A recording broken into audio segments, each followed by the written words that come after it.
Hi. And welcome. For the next hour, we're going to be talking about femtocells. A femtocell is a low-cost, low-power consumer product designed to increase cellular signal coverage. It's basically a mini cell tower. It's also a Linux box, and if you hack it, you can intercept the phone calls, text messages, and web surfing of nearly anyone within range. We're not going to talk about Prism or Snowden or any of that political stuff. This presentation is going to focus on technical facts. Mostly technical facts. There's been many conversations over the last few days, and after lengthy discussions, Verizon has asked us to include these bullets.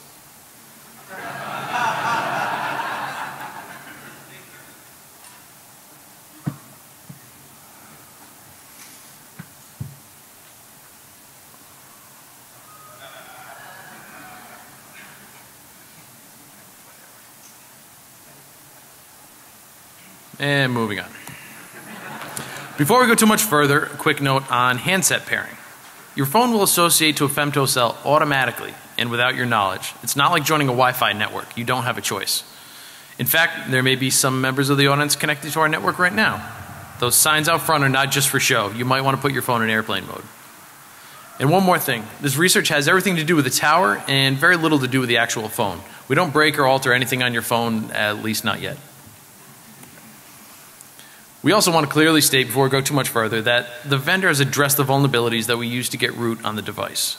We originally disclosed to the vendor just about 8 months ago, and they worked very quickly over Christmas to release a patch. It bears mentioning that the security issues we'll be discussing apply to more than just one carrier. And as you all know, nothing is 100% secure, and we do have some architectural concerns related to femtocells. And this should come as no surprise to you, but we're not the first people to have these concerns. As you can see, research has been popping femtocells since at least 2010. The latest example was here in Las Vegas at Black Hat in 2011, where a group of hackers owned the crap out of a femtocell from a French carrier. Prior to them, the hacker's choice picked on a Vodafone box. We also want to mention that RSAXVC and Doug Kelly and their teardown hacking of the same model femtocell was very helpful to us during our earlier testing. As it turns out, someone looked at these things and didn't immediately think, let's use this for evil. A team from LMG Security will be presenting a talk using the same model femtocell as a cellular IDS, and I believe that happens tomorrow. So we're going to cover some similar topics, but on a carrier that affects 1 in 3 Americans.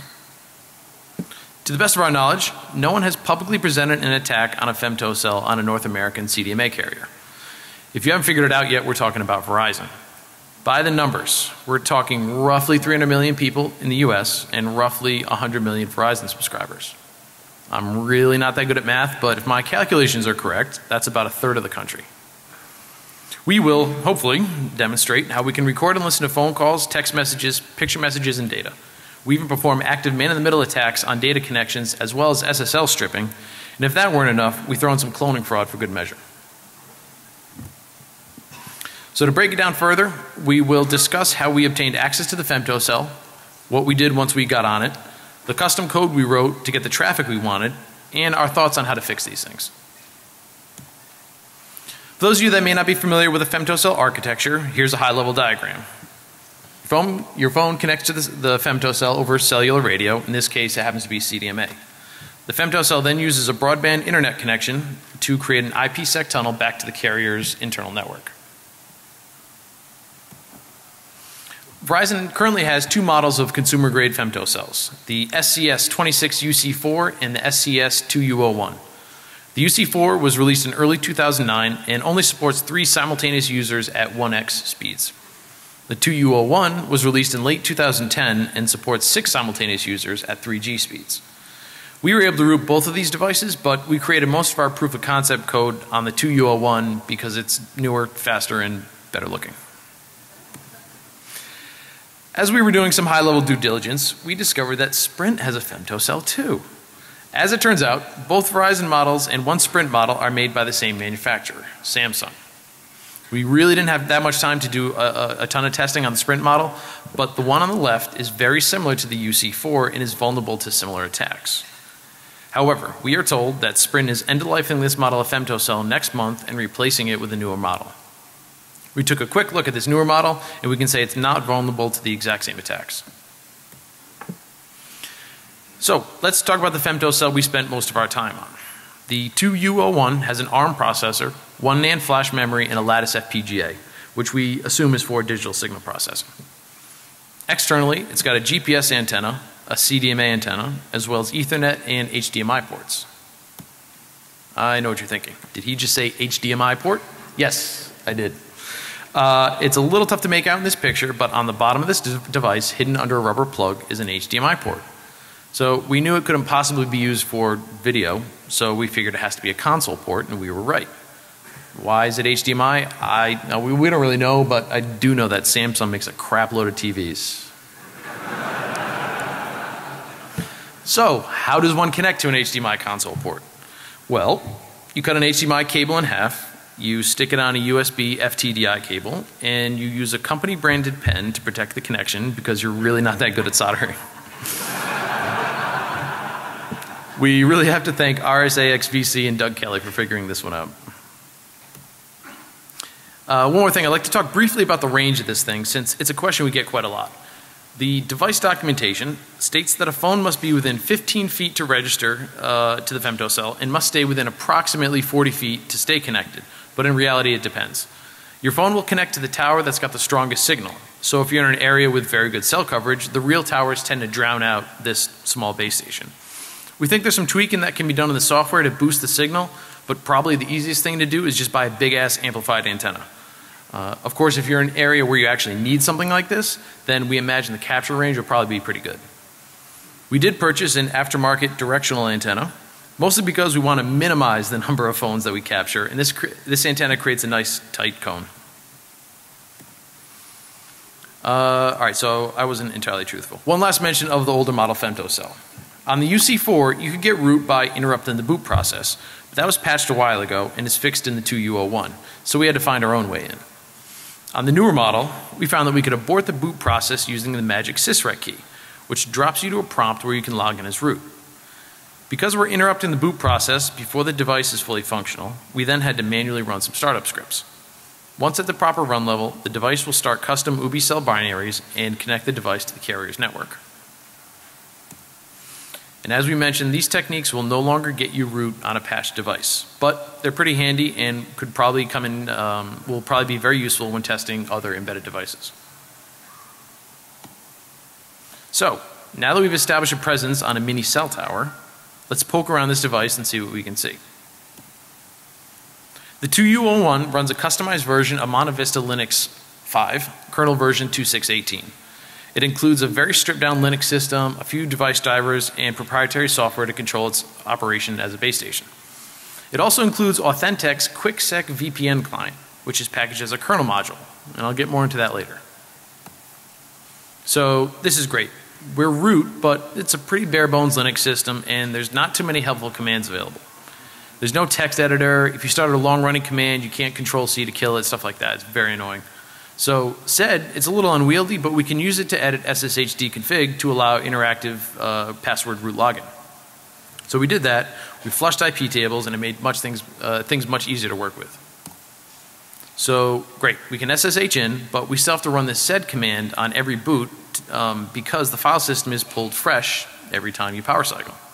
So we figured we could edit and reflash the firmware, but we really didn't want to run the risk of creating a doorstop. So we continued looking around and eventually we noticed a persistent file system location. So things are starting to get a little more interesting, right?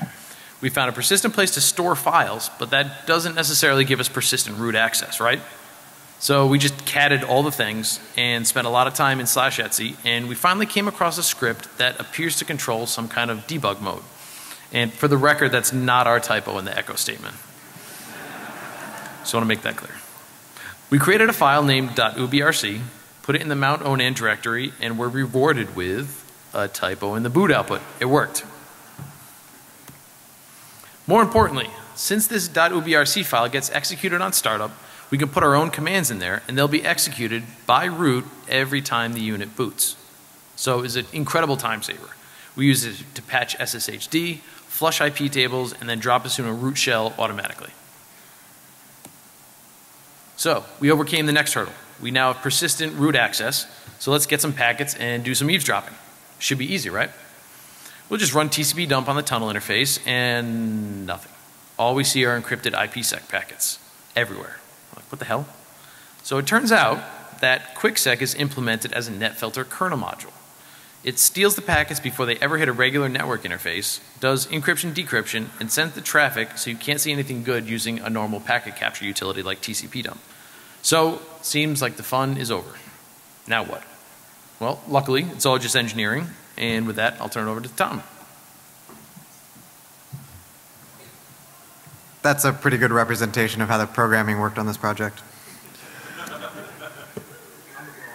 So setting up the, certainly not the good looks. So setting up the cross compilation environment for this was a real pain in the neck, but that's why we have interns. Sorry,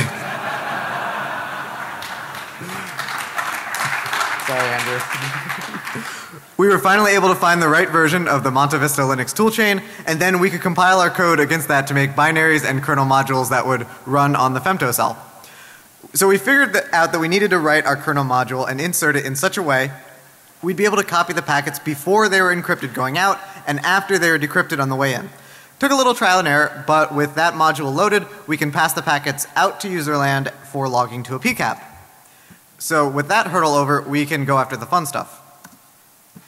So we've got some plain text packets, but it's a mess. Wireshark doesn't really parse much that helps us, and the ports shown are completely foreign. We can surmise that a phone call generates lots of small UDP packets, as any VoIP protocol will do, but who's talking to who and where's the audio? We could tell Wireshark to interpret the data as RTP, which gets us a small step closer, but as you can see circled here, the RTP payload type is in the dynamic range. And according to the spec, dynamic is code for do whatever you want and don't expect to interoperate with anybody. So we had to try and figure out what type of codec we were dealing with, which we did by downloading every single RFC and grepping through them en masse for codecs whose frame sizes matched what we saw. And we eventually found one we thought it might be, EVRC. Now, EVRC is one of those random cellular codecs that no media player implements, so we couldn't just pop it into VLC. So what do you do when you can't figure something out and you've hit a dead end? You go to Stack Overflow.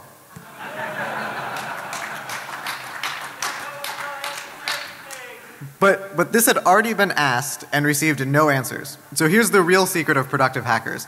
It's not asking questions on Stack Overflow, it's bountying questions on Stack Overflow.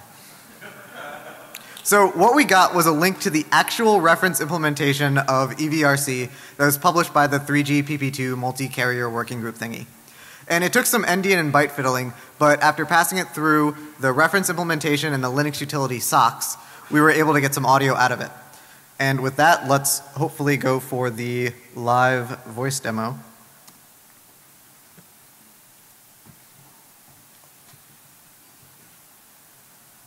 So Doug is placing a call on a phone that is associated to the Femtocell, and hopefully Andrew's phone will ring in just a moment.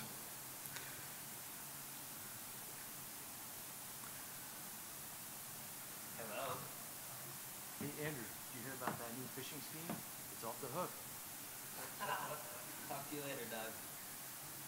All right, so the call's complete, so I need to switch over actually.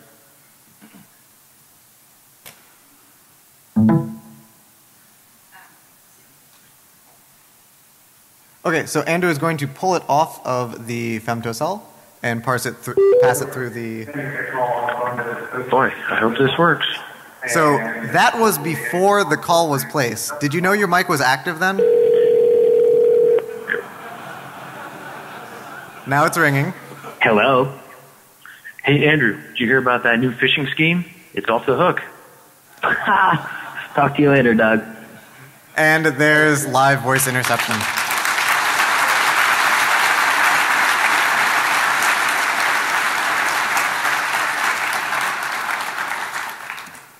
And this was the backup video. So for SMS, it took us a while to figure out SMS also, but we'll spare you the gory details this time. The text message itself is encoded in 7-bit blocks, so it's a bit of a pain, but we can get the data out. And in fact, we made a Wireshark dissector, but that's not nearly as interesting as doing another live demo, so let's try for that. So we should be displaying a couple of text messages that we've asked people to send us. Is that them right there? Okay, so they've already gone through at the bottom. So they just kind of popped right up. Can we get another couple sent real quick?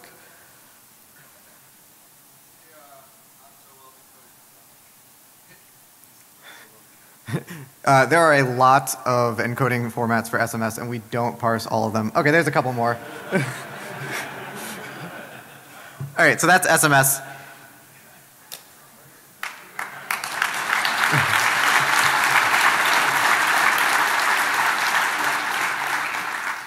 All right, so we've got voice calls and SMS, but we live in the smartphone era. So let's see some actual data. And thankfully, it was plain text. It's so much easier. Everything is parsed and displayed in Wireshark. There are some layers and tunnels that encapsulate the data that I'll talk about in a sec, but overall it looks like pretty much any other LAN capture. So with passive interception, we can pick up your MMS. You did know that didn't go over SSL, right? So we took a photo of the audience and sent it because it takes a little bit for MMS to go out in DEFCON. And we will show it to you right now. And there you all are.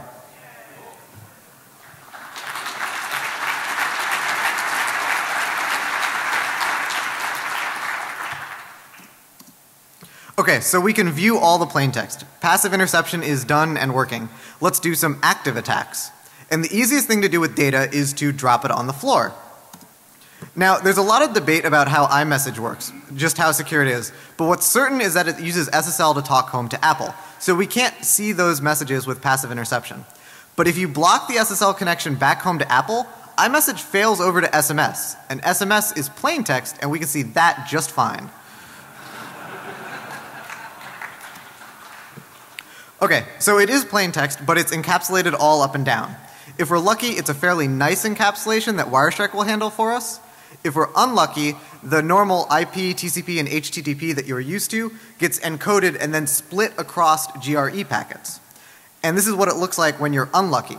In the lower right, you can see some normal HTTP, and the bytes in front of that are the IP and TCP headers. But that's actually the data section of the upper left-hand inset. And then if you can read the Wireshark part, there's these PPP fragments. That's the IP fragment split across multiple GRE frames. So our goal is to edit a web page in the simplest way possible. And changing anything in HTTP means changing the TCP checksum. And since we're encapsulated in PPP, changing anything also means changing the PPP checksum. TCP checksum is at the beginning, PPP checksum is at the end, and the frames might be out of order. So it's going to be a little tricky. The first thing we tried doing was doing it inline in the kernel.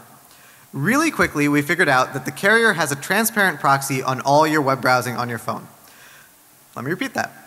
Verizon has a transparent proxy on all the web browsing on your phone. It's kind of creepy doing this without your knowledge, but frankly, we weren't really surprised. One of the things that they do with this transparent proxy is apply HTTP compression to anything that doesn't already have it, which makes sense because HTTP compression does actually speed things up. We didn't detect any SSL man-in-the-middling or JavaScript injection, and I don't think that Verizon is alone or the only carrier doing this. But nonetheless, it's there, and from a technical standpoint, we had to work around it. And we tried disabling the compression, but no dice. So we tried doing DNS hijacking, but the transparent proxy ignores the IP address that you actually try and talk to and does their own DNS lookup on the host header. So then we tried something crazy, and this got us pretty close. We did the DNS hijacking, and in the kernel, we rewrote the traffic from port 80 to port 81 so that the carrier wouldn't proxy it. Our server listens on port 81 and responds back, and then on the inbound, the kernel module rewrites it back to 80. And this worked most of the time. The problem was there were a couple of corner cases, and on hundreds or thousands of packets for a web page load, that's enough to sync it. So what ended up working was doing all of that, except the server that listens on port 81 will redirect the browser to port 8080, which the carrier also doesn't proxy. So in the end, what ends up happening is you open a website, say CNN.com. We DNS hijack you. You try to talk to our server on port 80, but the Femtocell kernel module rewrites your connection to our server on port 81 to bypass the proxy. We listen on 81, respond, and the kernel rewrites it back to port 80. Now, our response actually redirects you to CNN.com on port 8080, which you don't notice because mobile UI sucks. So then you talk to our server on port 8080 directly, bypassing the proxy with no port rewriting. And then we can man in the middle the user pretty effectively. We strip off SSL, pass along the cookies. It's a little bit slow, but cellular is a little bit slow. So because it is a little bit slow, we're going to show a video of this one.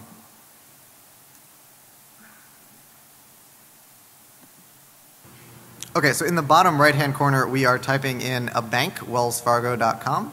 In the lower left-hand corner, you can see the resource loads. So a couple from Google, and then we'll start seeing the Wells Fargo resources. In the upper left-hand is where the username and password will show up.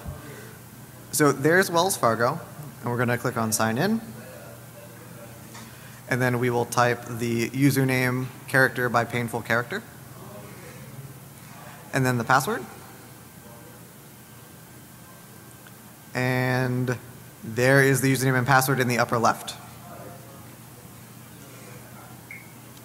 All right, so that is data middling. And with that, I'll turn it back over to Doug.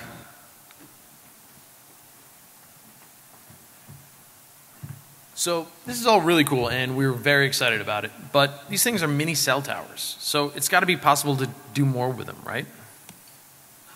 So if there's anything cooler than intercepting and modifying phone calls and text messages, it's becoming the person holding the phone. For those of you familiar with GSM terms like IMEI or IMSI, CDMA has their own slightly different identifiers that serve the same purpose. The key difference here is that SIM cards aren't typically used in US CDMA networks, so instead of an IMSI, the MIN is just a 10-digit phone number. This is sometimes the same as your actual phone number, but not always because of porting numbers between carriers. This is an important distinction because we discovered that most, but not all, of the communication between the handset and the carrier uses the ESN and MIN for identification. And unfortunately, there's not really any obvious correlation between the MIN and the actual phone number. The ESN is an analog of the IMEI. It was previously used as a unique number, but carriers ran out officially in 2010. ESNs have since been superseded by MEIDs. Pseudo-ESNs are always prefixed with the 80. The remaining bytes are the 24 least significant bits of the SHA-1 hash of the handset's MEID. Pseudo-ESNs are not guaranteed to be unique, since the MEID is the unique identifier for those handsets that have one. Older model phones use the ESN to identify themselves to the network. Newer phones use the MEID, but still retain a pseudo-ESN since it is required for compatibility reasons. So, to clone a phone, all you have to do is grab somebody's phone, write down the ESN or MEID and their phone number, then copy these numbers to another handset to get a valid clone, right? Well, years ago, this used to be all it took. Since the MIN was usually the same as the phone number, and the ESN was printed on any given device, it was trivial for an attacker to get these values and use someone else's expensive wireless minutes to make calls. So Qualcomm and the CDMA carriers had to come up with a solution. We won't get into a ton of detail, but the cave authentication mechanism makes it very difficult to successfully clone a CDMA phone. Additional keys are used in a challenge response protocol to authenticate the customer and the call. Manufacturers of CDMA devices are supposed to make these keys difficult to obtain so that a full clone is not possible. All that being said, let's see if our rogue Femtocell has any more secrets it wants to give up. Hint. As we mentioned earlier, the Femtocell acts like a typical cell tower, except with at least one key difference. The Femtocell only uses the ESN and MIN to authenticate handsets. We're not entirely sure why, we really have no idea, but it may suggest a legacy CDMA implementation. But the real problem here is that we discovered that the Femtocell did not have cave enabled. It behaved like a legacy tower and just ignored those keys, relying solely on the ESN and MIN for authentication. So cloning becomes extremely easy, just like the good old days. Note that the cloned phone will only work while connected to the Femtocell, but it can be any Femtocell, not necessarily one that's been modified. So we just need to somehow obtain the ESN and MIN of our victim, and program those numbers into another handset. You're generally not supposed to be able to write the ESN, but some phone models do allow it. So it's just like the movies, right? We wait until our victim runs to the bathroom, you grab their phone, write down the ESN and MIN, and clone the phone, right? But it's just so messy. We have to invite our victim out to eat. We have to wait till they go to the bathroom. We have to risk getting caught going through their phone. And what happens if they take their phone with them to the bathroom? And trying to play shit and spell or words with friends, whatever that game is. But listen, it's just not worth it. There's got to be an easier way to defraud my friends. So remember that time I told you that we can see every packet that goes through the Femtocell? Well, that includes handset registration packets that contain the ESN and MIN of the phone associated to the Femtocell. So, all I have to do is capture packets on my rogue Femtocell, wait for an unsuspecting mobile phone to come within range. When the phone associates to the Femtocell, I catch the ESN and MIN without physical access to the phone and without any indication of the user. So a picture's worth 1,000 words, right? Here it is step by step. The victim phone comes within range of a malicious Femtocell, and as the handset registers to the carrier network, the ESN and MIN are captured and written to a separate target handset. The target handset can then be used as a perfect clone of the victim as long as it is associated to the Femtocell. It'd be possible to capture phones in New York City using a rogue Femtocell and email the numbers to an accomplice in Seattle who's using a stock Femtocell. It's almost the perfect crime. While we were testing for cloning, we noticed our results were a little inconsistent. It wouldn't work too well if you're trying to use it as your personal cell phone. But if your aim was to make money through toll fraud, you could probably make enough money to buy a boat that has smaller boats inside of it. Maybe a couple jet skis too. We suspect our problems may have something to do with the relative signal strength of neighboring cell towers, as we saw slightly different results when testing in an urban environment as opposed to a more rural one. But the short answer is we just don't know. So we tested cloning with voice, SMS, and data. And some of the results were expected and some were not. But probably the most interesting thing we saw was the not quite three-way call. So I'm going to describe a few scenarios over the next few slides, and the following definitions will be helpful.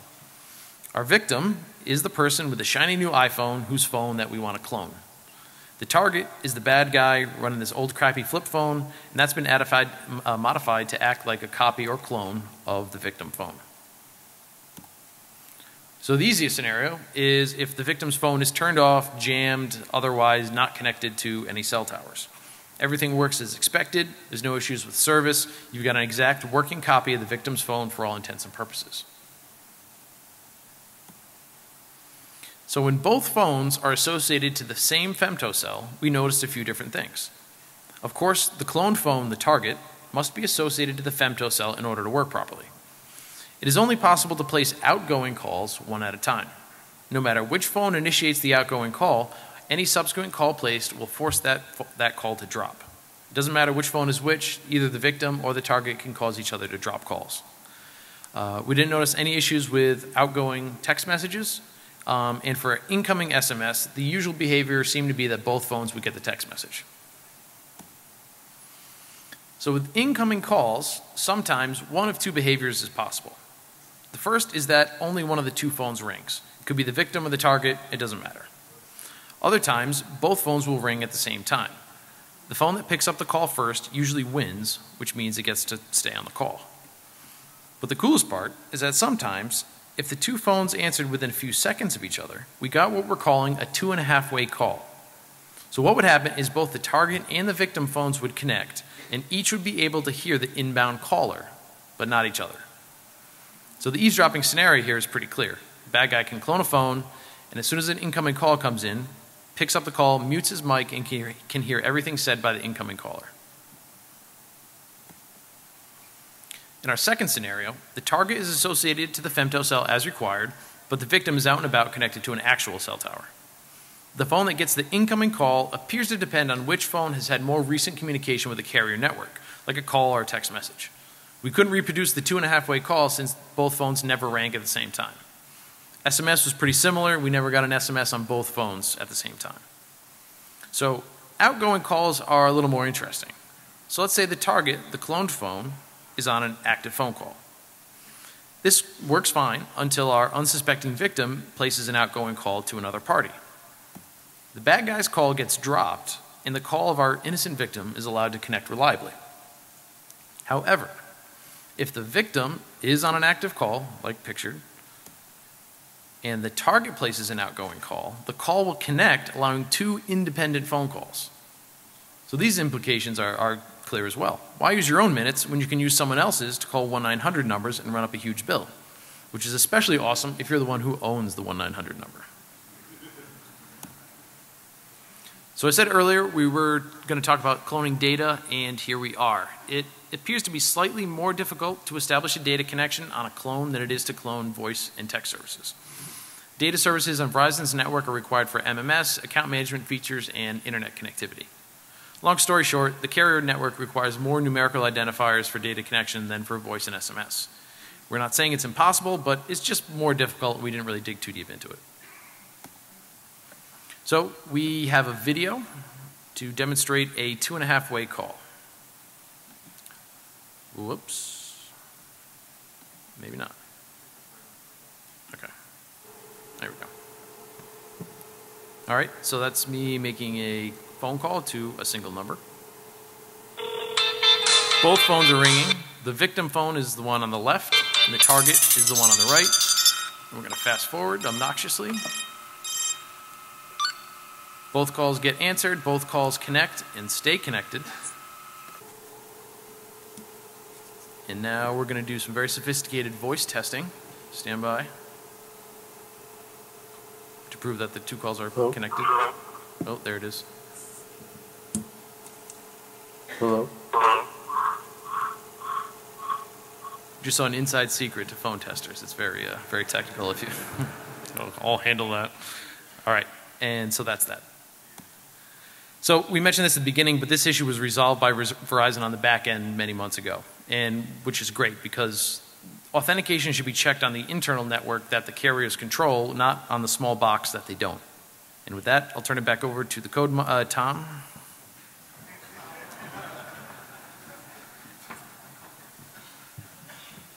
Okay, so it'd be easy to think that this is all about Verizon, but this is really about everybody. There are over 30 carriers worldwide who have femtocells, and 3 of the 4 major US carriers. And clearly there are issues here, so what's a multi-billion-dollar multinational corporation to do? Well, you can harden the actual device, but as we all know, there's nothing you're going to be able to do on the platform to prevent people with physical access from breaking in. Root is always possible. We didn't have to do more sophisticated attacks, but obviously you shouldn't rule them out. There are lots of ways onto an embedded device, and frankly, we went in through the door. So what else can a vendor do? Well, you could force registration. Make the femtocell owner list the phones allowed to connect through their femtocell, and then confirm with the phone owner that they're cool with allowing that. And if they try connecting through any other femtocell, don't let them. And do this whitelisting inside the carrier network, of course, not on the actual device. And this would make it a lot harder to take one of these down to Times Square or Las Vegas and just start gobbling up everyone around them. So device registration clearly reduces the attack surface. Here's a breakdown of the major US cell carriers and how they handle handset registration on their femtocells, at least according to their documentation. Besides T-Mobile, who doesn't have a femtocell, AT&T is leading in this category because they require registration. The other carriers, Sprint and Verizon, do not. So phone registration does prevent the easiest attack, but it doesn't win us over completely. It doesn't prevent attacks where I isolate you from the carrier network. You'll still see 4 bars, send beacons with your MIN and ESN, try and make phone calls, and send text messages. And even though I never deliver any of that up to the carrier, I'll still see them. I can track you and read your SMS, and we verified this experimentally. It's actually what we're doing right now. We isolate any phone that's not whitelisted, so we don't receive inbound text messages or data sessions or actually see what you're sending because we white it out. With more engineering, it'd be possible to connect these phone calls to our phone line, spoof SMSs for you to receive, and even route the data traffic out the femtocell on the normal internet connection and let you browse the internet all without connecting to the carrier network. So the carrier never knows that you're attached. So device registration where the phone opts into using a femtocell and the femtocell opts into using a phone, it's a good minimum level of security, but we don't think it's enough. Really what you should be doing is ditching them altogether. You guys know that there will be bugs in everything, but that said, we like Wi-Fi calling. If the handset is on Wi-Fi, not even your own Wi-Fi, but untrusted Wi-Fi, and it IPsec or SSL tunnels into the carrier network, doing certificate pinning, and the phone is appropriately distrusted from a network perspective, so you can't just go nmapping all their crap, we think you get a much stronger architecture. You have to do the same type of cell phone authentication you do with the tower to avoid theft of service, but that's no weaker than what we have now. And what you get is not needing femtocells, and that's a win, being able to make calls on any random Wi-Fi, and that's a win, and those calls are encrypted against the Wi-Fi operator, which is a win and pretty necessary. So going even further, you can build in end-to-end encryption to protect the contents of the call against both untrusted Wi-Fi operators and the carrier. And as you all know, there are individual apps that do this, but they all require the recipient to have the same app. If Google and Apple and BlackBerry built this into their phones and carriers supported the model, we think there'd be a huge increase in adoption. So I was just talking about this, but let's sum up and present a couple of other band-aids that you can try. Hardening the femtocells is due diligence, but ultimately a losing proposition. Requiring registration prevents untargeted attacks to some degree. But long term, we're pretty nervous about giving random people, like yourselves, small cell phone towers and just hoping you don't break into them. Now, can you tell if you're connected to a femtocell? We said in the beginning no, but it had an asterisk. We noticed that some Android phones have an icon indicating they are connected to a femtocell. Now, this was only in phones that Verizon had modified. It's not in the Android source or any stock or flashed ROMs. An iPhone, for the record, has no visual indicator at all. There's a short beep at the beginning of phone calls, but it's really easy to miss, and you have to make a phone call. But somehow, these Android phones were detecting femtocells and showing an icon. So we reverse engineered that, and then we're halfway done with our own app, the Femto Catcher. So we noticed that the network ID indicates if it's a femtocell. And although it's possible to lie about that, we didn't really investigate how hard it would be. So using this, we can write a tool to put a phone into airplane mode when it detects itself being connected to a femtocell. Now, to be clear, we're not marketing this widely or to your extended family. We're building this because we want it. We would rather not have service than be connected to one of these, especially at DEFCON. And we're going to be sharing it because we thought that you folks in this room might also want that option. And this is going to be available soon. We have a few kinks to work out. We have to thank Mira Thambaretti a lot for pretty much doing all the work on this. So what else can you do proactively? Well, you can encrypt what you do on your phone, and there are a multitude of free and paid apps to do so, if you can convince your communication partner to use the same app. So, what else can you do if you root this or another femtocell and you are operating a small cell tower? Well, there's WAP. WAP is basically web browsing for flip phones. It uses custom protocols, it's heavily proxied, it does SSL middling, whether they tell you that or not. I'm looking at you, Nokia. And you might think that WAP is dead, right? But it's actually used by a couple billion people in the developing world. And smartphone manufacturers and carriers are still developing and investing heavily in it. So we think it's a worthwhile research target. And of course, there's that binary blob that has complete control over your entire phone that nobody's been able to inspect in any straightforward way, at least not that we can actually see the results of. You could totally fuzz the baseband with a femtocell, and it'd probably let you get a little bit deeper into any carrier-specific stuff that they're doing than just using a general software-defined radio. And since the device makes a VPN into the carrier network, you can poke around inside of their network. You can look at attacking other femtocells from your femtocell, or look at the carrier's network itself. And the talk from 2 years ago at Black Hat did this with fantastic results. They were actually able to wiretap not just their femtocell, but every single femtocell that was on the French carrier. And that's a little bit farther than we wanted to go without permission from the carrier. So we worked hard to wrap up a little bit early because we wanted to leave time for questions and hopefully another demo. But before questions, we have to thank a lot of people.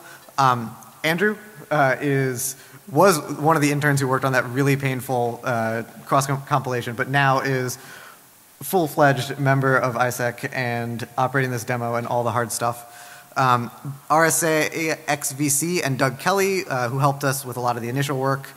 We used their research. Davis and Tim, who also helped us when we got stuck. Mira, Michael, Pratik, Peter Ehlert, our COO Joel, really all of iSEC, and of course, last but not least, our external and internal legal counsels. So I really have no idea if this is going to work, but we are going to try and do another demo. So if you want to send a text message that shows up on the screen, there is the number, have at it. And I will take questions while that happens.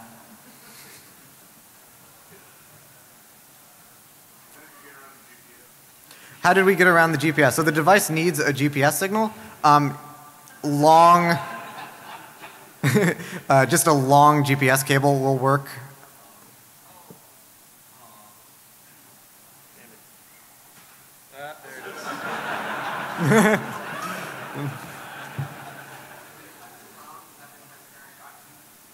Do the custom ROMs have the transparent proxy? It's when we were testing, all phones were sent through the transparent proxy. It doesn't have to do with the ROM.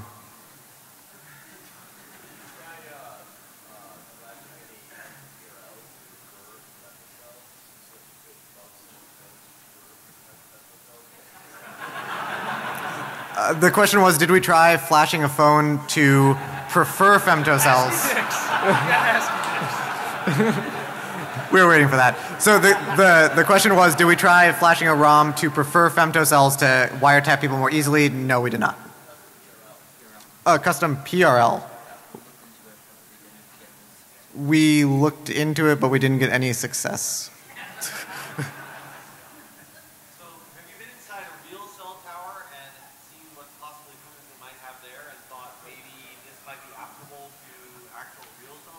Have we been inside a real cell tower and seen if any of this might apply there? We have not. We'd love to get in one if you have real keys to it.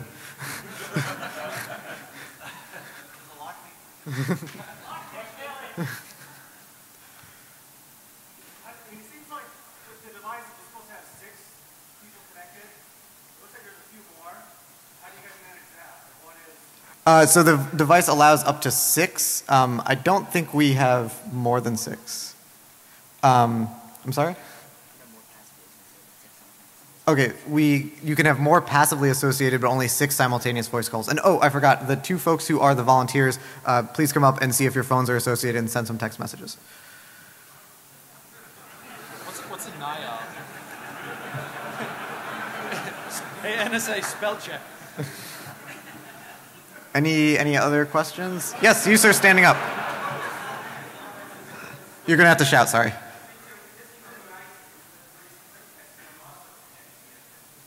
Would a Sprint device also connect to our femtocell? We don't believe so. And yeah, if anyone has a Sprint device.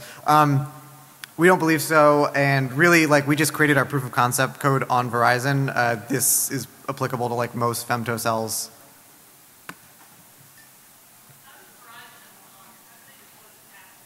How does Verizon deploy the patches? They push the patch down to the unit. It's not like you have to plug in a USB stick or anything. It's auto updates itself.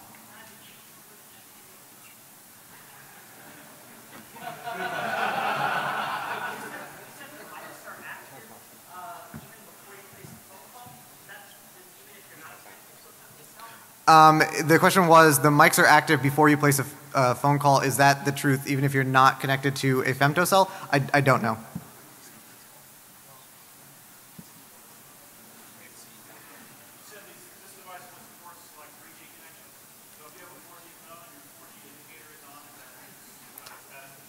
The question was about 3G and 4G.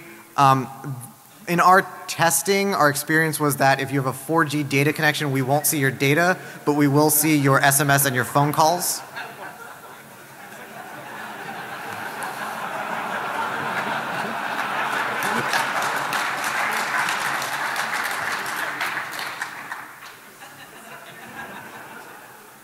Yes? Yes, it's the phone that is associated to the femtocell that we intercept, not the sender. We're just showing the text messages that are coming in. try sending a text message. We'll see an outgoing one.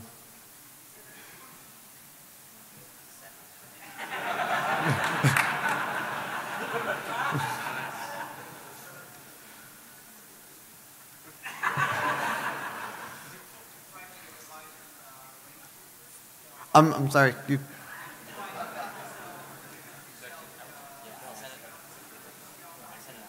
I'm sorry, I still can't hear you.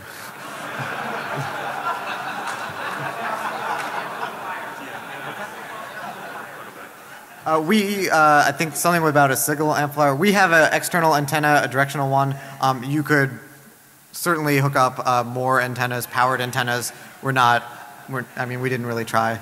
We were trying to minimize the number of phones we were getting.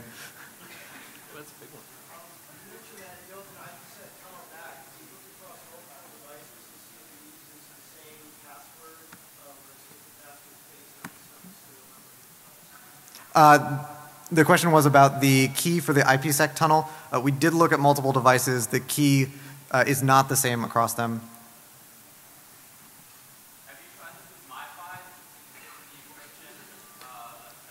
Have we tried this with MiFi? We have not tried getting a MiFi device onto it. Question? So have you found out what the software process is for us to be able to push updates and disable it, presumably with your device here? We did look at that a little bit.